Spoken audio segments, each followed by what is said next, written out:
السلام عليكم ورحمة الله وبركاته. الحمد لله رب العالمين والصلاة والسلام على أشرف الأنبياء والمرسلين نبينا محمد وعلى آله وصحبه ومن تبعهم بإحسان إلى يوم الدين أما بعد. প্রিয় মুসলিম ভাই ও বন্ধুগণ, আজকে আপনাদের সম্মুখে যাকাতের বিষয় নিয়ে কিছু কথা বলবো এবং ইনশাআল্লাহ আল্লাহ চাইলে আমরা ধারাবাহিকভাবে যাকাতের উপরে মহানবী সাল্লাল্লাহু আলাইহি ওয়াসাল্লামের কিছু হাদিসও আপনাদের সামনে উপস্থাপন করব ইনশাআল্লাহ। আজকে শুরুতেই আমরা যাকাতের পরিচয় দিব। যাকাত এটা হচ্ছে আরবি শব্দ।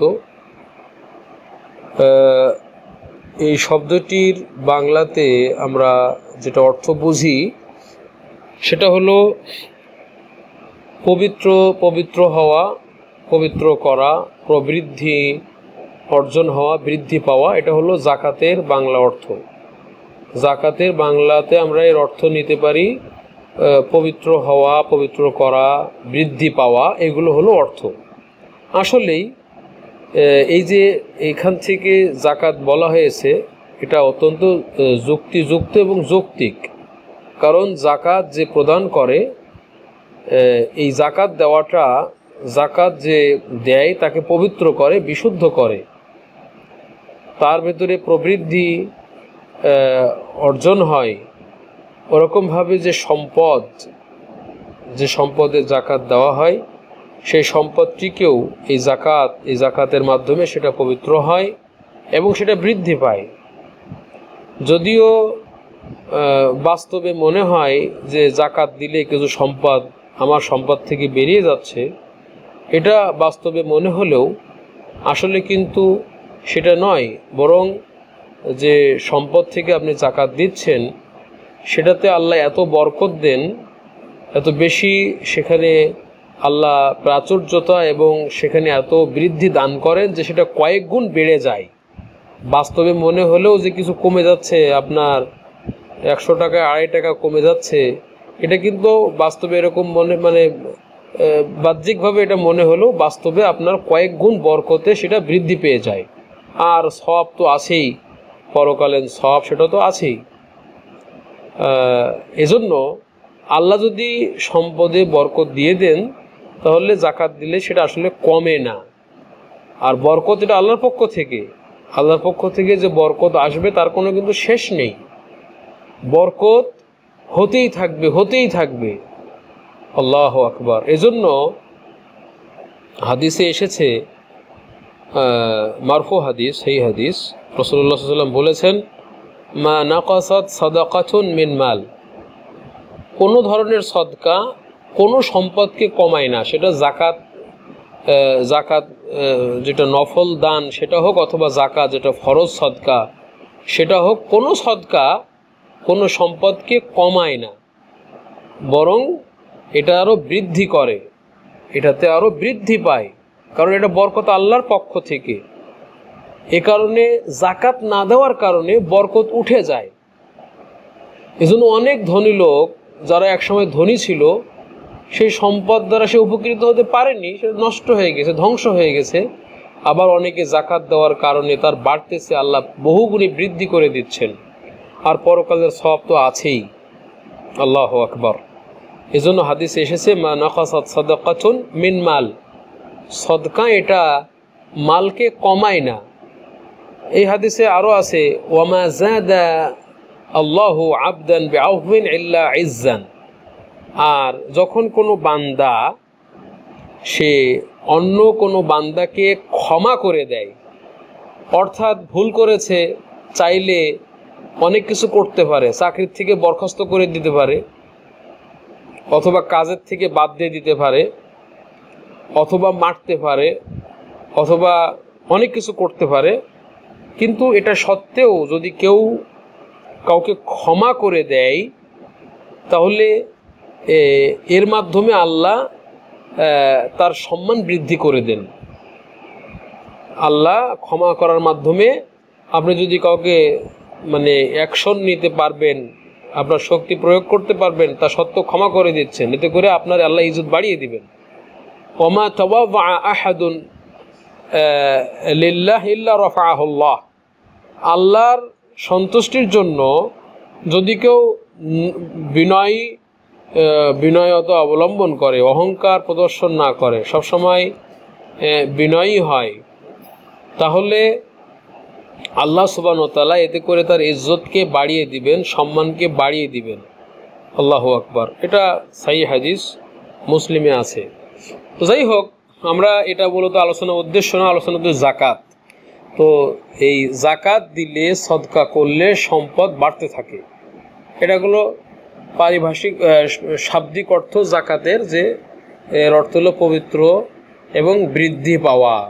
পারিভাষিক অর্থে হলো জাকাত হলো এটা হলো একটা অধিকার, এবং এই অধিকারটা মানে আবশ্যিক অধিকার। জাকাত এটার পারিভাষিক যেটা অর্থ বা সংজ্ঞা, ইসলামী আইনে জাকাত বলতে কি বোঝায়? ইসলামী আইনে জাকাত বলতে বোঝায় এটা হলো একটা আবশ্যিক প্রাপ্য অধিকার, কিছু নির্দিষ্ট মালের ভেতরে কিছু নির্দিষ্ট শ্রেণীর লোকের জন্য, এটা আবশ্যিক অধিকার যেটা তাদেরকে দিতেই হবে, এটাকে জাকাত বলে। এবং সেটা সব ধরনের সম্পদের থেকে দিতে হবে না, কিছু নির্দিষ্ট সম্পদ আছে, সেই সম্পদ থেকে যেটা বের করে অবশ্যই দিতে হবে কিছু লোককে, নির্দিষ্ট সময়ে সেটা দিতে হবে। এটা হলো জাকাত। জাকাত কোনো আপনার এমনটা ভাবার সুযোগ নেই যে জাকাত হলো এটা আমার ইহসান, অনুগ্রহ, ধনী গরিবকে অনুগ্রহ করতেছে, বিষয়টা এমন না। বরং আল্লাহ সুবহানাহু ওয়া তাআলা কর্তৃক 8 শ্রেণীর লোকের জন্য এটা আবশ্যক একটা অধিকার, এটা শরীয়ত আবশ্যক করে দিয়েছে, দিতেই হবে। তবে নির্দিষ্ট কিছু সম্পদে এটা ওয়াজিব, এটা দিতে হবে, এবং নির্ধারিত সময় রয়েছে, সেই সময় আসলে পরে দিতে হবে। এখানে মনে রাখতে হবে যে এটা ইসলামের একটা বড় ধরনের রোকন হচ্ছে জাকাত। লা ইলাহা ইল্লাল্লাহ মুহাম্মাদুর রাসূলুল্লাহ, একজন এটা বলে যখন মুসলমান হলো, এর পরের যেটা সবচেয়ে বড় আরকান বা রোকন ইসলামের ভেতরে, সেটা হলো সালাত। তো শাহাদা এবং সালাতের পর সবচাইতে বড় রোকন যেটা ইসলামের খুঁটি যেটা, সেটা হলো এই জাকাত। এবং এটা বিল ইজমা, এটা ইজমায়ের মাধ্যমে এ বিষয়ে ওলামাদের মাঝে ইজমা হয়েছে, কোনো মতভেদ নেই যে এটা ইসলামের রোকন, এই বিষয়ে কোনো মতভেদ নেই। তবে আলেমগণের মাঝে বিতর্ক আছে যে যদি কোনো ব্যক্তি কৃপণতা করে জাকাত না দেয়, সে কি কাফের হবে নাকি হবে না? কৃপণতা করে যদি কোনো ব্যক্তি জাকাত না দেয়, জাকাতকে অস্বীকার যদি কেউ করে, সে তো কাফের, যে জাকাত আবার কি। কিন্তু যদি কোনো ব্যক্তি স্বীকার করে যে জাকাত এটা ইসলামের নামাজের পরেই তার স্থান, এটা স্বীকার করে, কিন্তু কৃপণতা করে যদি জাকাত না দেয়, সে কাফের নাকি কাফের না, সেটা নিয়ে ইসলামের যারা স্কলার রয়েছে, পণ্ডিত রয়েছে, তাদের মাঝে বিতর্ক আছে। কিন্তু এই বিষয়ে আবার সবাই একমত যে ইজমা হয়েছে যে নাকি জাকাত দিবে না, স্বীকার করে জাকাত এটা ইসলামের বিধান, কিন্তু জাকাত যদি না দেয়, কৃপণতা করে, জাকাত দেওয়া থেকে বিরত থাকে, তাহলে তার সাথে যুদ্ধ করে এই জাকাত নিতে হবে। এটা এ বিষয়ে আলেমরা একমত। অর্থাৎ দেশের যিনি সরকার থাকবেন, রাষ্ট্রপ্রধান থাকবেন, তার দায়িত্ব হবে, তার উপরে আবশ্যক হবে যে জাকাত যারা দিবে না তাদের সাথে লড়াই করে তাদের থেকে জাকাত বের করে নেওয়া এটা সরকারের দায়িত্ব। এটা বিষয়ে সবাই একমত ওলামারা, এবং এটা সাহাবীদেরও ইজমা। সাহাবীগণ এই বিষয়ে একমত পোষণ করেন। এজন্য যারা মুসলিম শাসক রয়েছে, কাফেরদের কথা তো আলাদা, যারা মুসলিম শাসক রয়েছে তাদের উপরে ওয়াজিব জাকাত এটা আদায় করা। যারা দিবে না তাদের সাথে লড়াই করে জাকাত তাদের কাছ থেকে আদায় করে নিতে হবে। এটা এই বিষয়ে সাহাবীদের ইজমা রয়েছে। যদি সরকার নিজেকে মুসলিম দাবি করে আর জাকাত যারা দিবে না তাদের থেকে জাকাত আদায় না করে, তাহলে এই জন্য আল্লাহর কাছে জবাবদিহি করতে হবে। কারণ এই সম্পদটা এটা নির্দিষ্ট কয়েকটি শ্রেণীর জন্য এটা আল্লাহ আবশ্যক করেছেন, এবং এটা আদায় করার দায়িত্ব সরকারের উপরে। সরকার যদি দায়িত্ব নেয় মুসলমানদের আর এই অধিকার আদায় করে না দেয়, তাহলে অবশ্যই আল্লাহর কসম তাকে জবাবদিহি করতে হবে। সে আল্লাহর কাছে দায়িত্ব এড়াতে পারবে না। তাকে সে শাস্তির অধিকারী হবে। আল্লাহ চাইলে কঠিন শাস্তি দেবেন এই সমস্ত শাসকদেরকে এত বড় একটা বিধানকে বাতিল করে রাখার জন্য। জবাবদিহি করতে হবে, আল্লাহ চাইলে শাস্তির অধিকারী তারা হবেন। সেজন্য শাসকদের উপরে ওয়াজিব এই জাকাত যারা ধনী রয়েছে তাদের কাছ থেকে আদায় করে যথাস্থানে সেটা দেওয়া, এটা ইসলামের বিধান। সাহাবীদের মাঝে আবু বকর সিদ্দিক রাদিয়াল্লাহু আনহু তিনি যখন যুদ্ধ করার প্রস্তুতি নিচ্ছিলেন,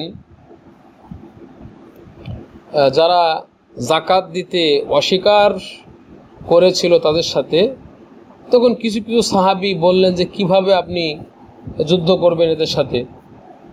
কিন্তু পরবর্তীতে সবাই একমত পোষণ করলেন আবু বকরের মতের উপরে, এবং আবু বকর সিদ্দিক রাদিয়াল্লাহু আনহু যুদ্ধ পরিচালনা করে জাকাত আদায় করেছিলেন, এবং তিনি বলেছিলেন ওয়াল্লাহি লাউ মানাউনি আনাকান ওয়া ফি রিওয়ায়াতিন ইকালান, আল্লাহর কসম যদি তারা আমাকে একটা বকরির বাচ্চা দিতেও জাকাতে, যেটা জাকাত হিসেবে বের করতে হবে, সেটা যদিও তারা আমাকে না দেয়, এবং যদি ছোট রশিও যদি না দেয়, তাহলে যেটা রশি দিয়ে বাচ্চাকে নিয়ে আসতে হয়, জাকাতের ছাগলকে বা গরুকে নিয়ে আসতে হয়। আবার কেউ কেউ বলেছেন অর্থ হলো বাচ্চা ছাগল যেটা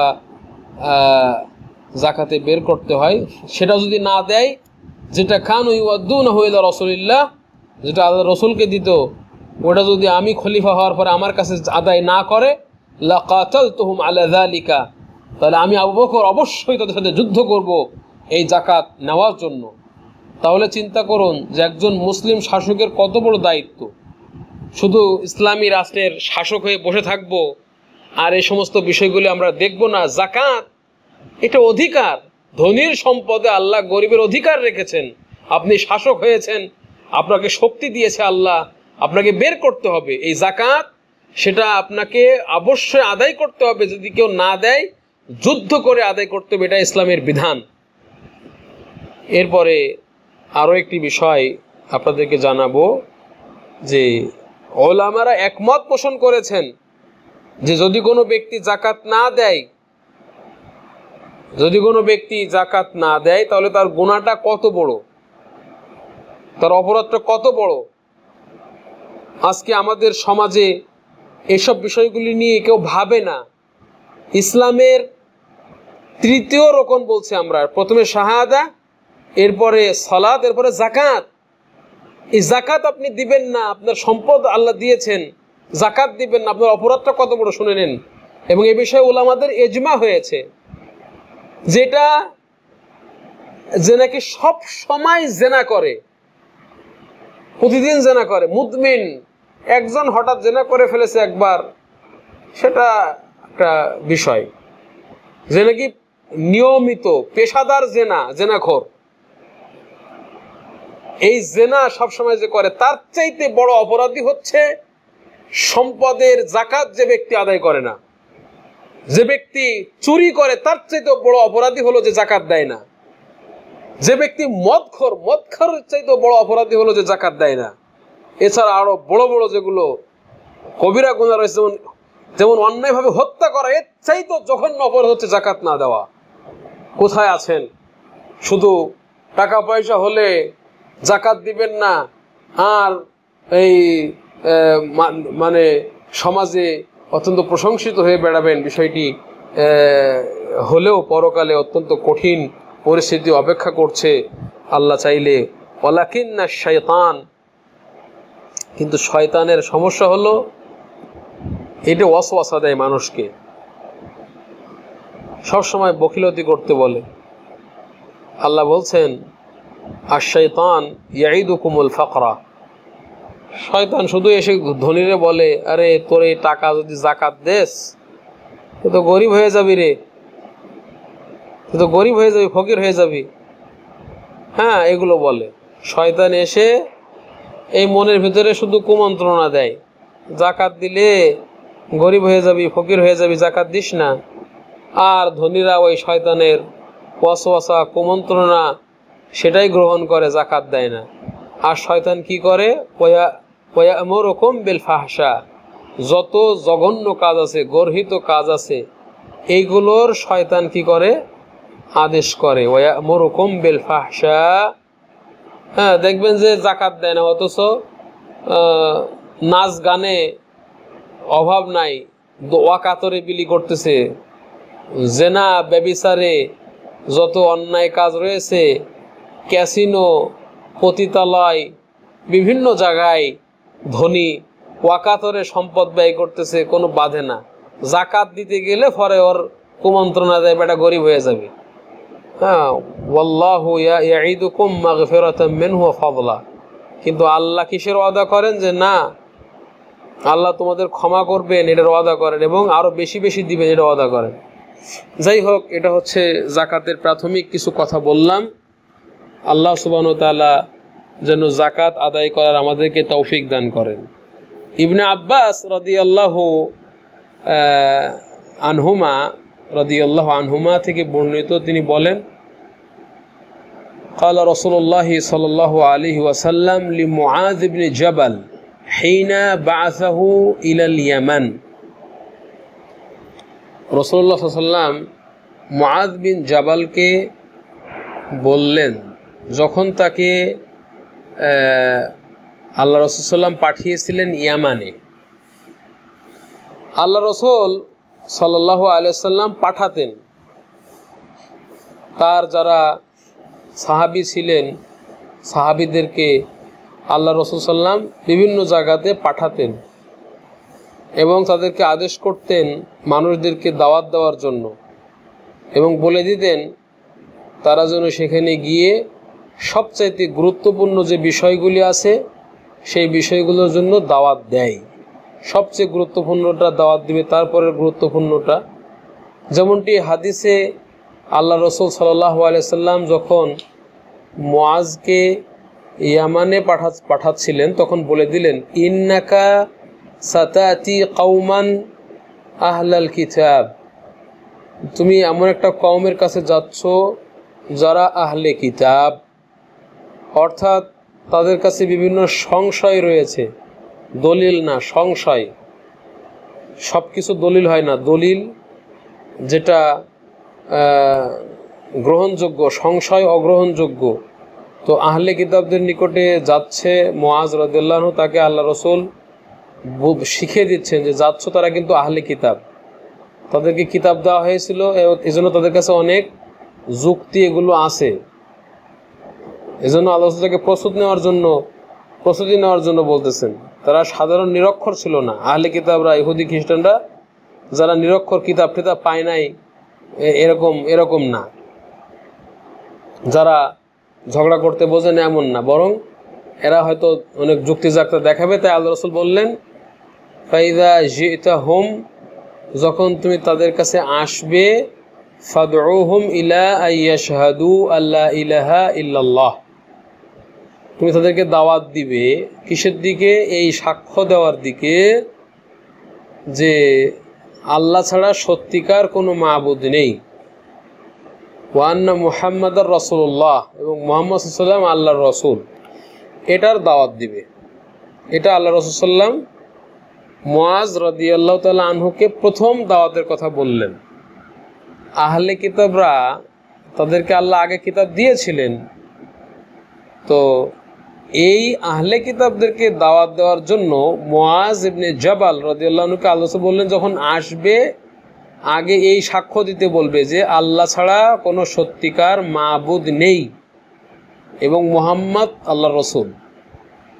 এইটা মানে সবচাইতে গুরুত্বপূর্ণ দাওয়াত, এটা সবচাইতে গুরুত্বপূর্ণ, এটা শুরু করতে হবে এটা দিয়েই দাওয়াত। তো এরপরে আল্লাহ রাসূল সাল্লাম বললেন যে ফাইন হুম আতাউ লাকা বিযালিক, তারা যদি এই বিষয়ে তোমার আনুগত্য মেনে নেয়, স্বীকার করে যে হ্যাঁ আল্লাহ একমাত্রই মাবুদ, রাসূল সাল্লাম মুহাম্মদ সাল্লাল্লাহু আলাইহি রাসূল, এটা যদি মেনে নেয়, ফাআখবিরহুম, তাদেরকে সংবাদ দিও, আন্নাল্লাহ কদ ফারাদা আলাইহিম খামসা সালাওয়াতিন ফি কুল্লি ইয়াউমিন ওয়া লাইলা, আল্লাহ তাদের উপরে প্রত্যেক দিনে এবং রাতে 5 ওয়াক্ত সালাতকে ফরজ করে দিয়েছেন, এটা ওদেরকে জানিয়ে দিও। এটা হলো লা ইলাহা ইল্লাল্লাহ মুহাম্মাদুর রাসূলুল্লাহ। এইটার পরে এটা হচ্ছে সবচাইতে বড় রকম, এবং লা ইলাহা ইল্লাল্লাহ মুহাম্মাদুর রাসূলুল্লাহ এই শাহাদাতাইনের পরে সবচেয়ে গুরুত্বপূর্ণ দাওয়াতের বিষয় যেটা, সেটা হলো এই সালাতের দাওয়াত। এটা ফরজ করা হয় লাইলাতুল ইসরা, মিরাজের রাত্রিতে আল্লাহর পক্ষ থেকে সরাসরি মুহাম্মদ সাল্লাল্লাহু আলাইহি ওয়াসাল্লামের উপরে এটা ফরজ করা হয়। বললেন যে যদি এটাও তারা মেনে নেয়, ফাইন হুম আতাউ লাকা বিযালিক, যদি এটাও তারা মেনে নেয়, ফাআখবিরহুম, তাদেরকে সংবাদ দিও, আন্নাল্লাহা কদ ফারাদা আলাইহিম সাদাকাতান, আল্লাহ তাদের উপরে ফরজ করে দিয়েছেন সাদাকাতান, সদকা মানে যাকাত, সদকাকে আল্লাহ ফরজ করে দিয়েছেন। তুখাযু মিন আগনিয়াইহিম, এটা নেওয়া হবে ধনীদের থেকে, আদায় করবেন কে? শাসক।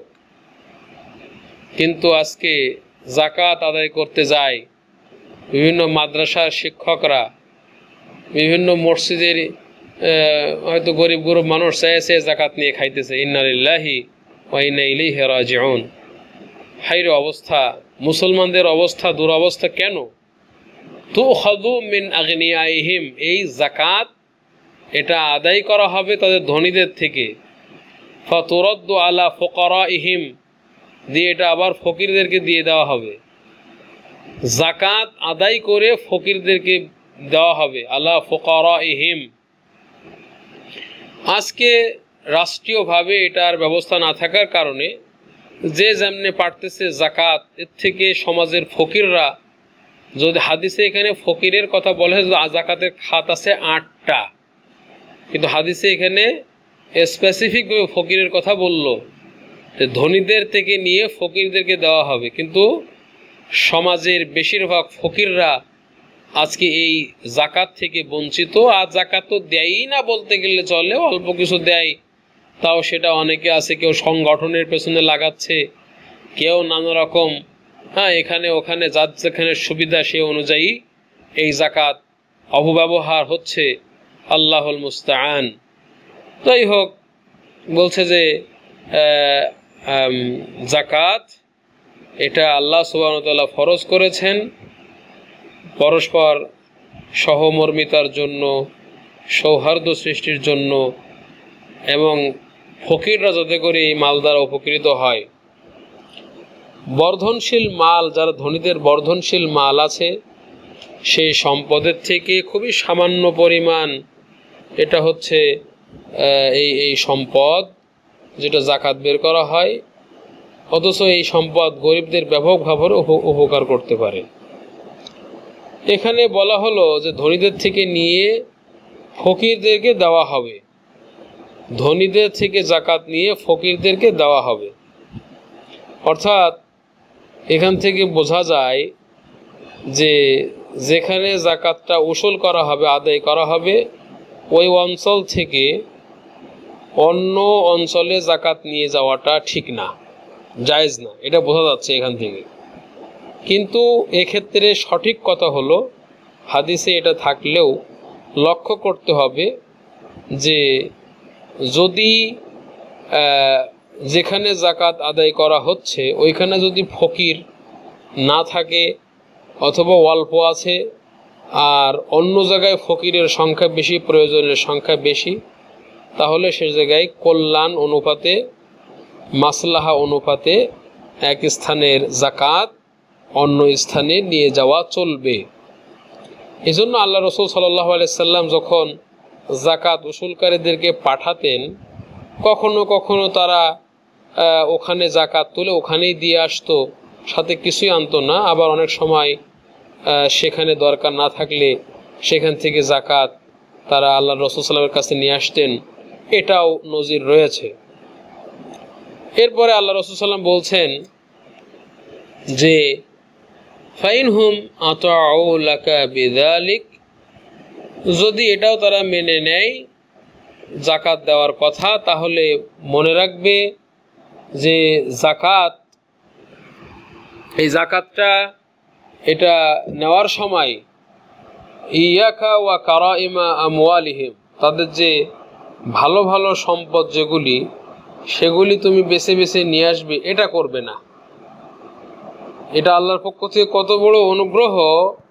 যাকাত যারা আদায় করবে তাদের প্রতি, ধনীদের প্রতি আল্লাহর বড় একটা রহমত এবং অনুগ্রহ, যে সবচেয়ে ভালোটা বের করার জন্য আল্লাহ বলেননি, বরং মধ্যম শ্রেণী বের করার জন্য আল্লাহ বলেছেন। আল্লাহু আকবার।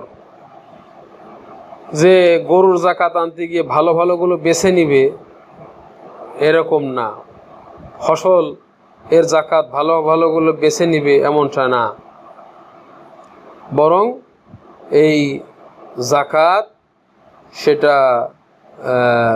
মধ্যম শ্রেণীর নিতে হবে। এরপরে হাদিসে একটা অত্যন্ত গুরুত্বপূর্ণ বিষয় বলা হয়েছে, ওয়াত্তাকি দাওয়াতাল মাজলুম, যে তুমি শাসকের পক্ষ থেকে যাকাত আদায় করতে যাচ্ছ, তোমার অনেক ক্ষমতা আছে, পাওয়ার আছে, তুমি সেখানে গিয়ে কারো প্রতি জুলুম করবে, সেটা যেন না হয়।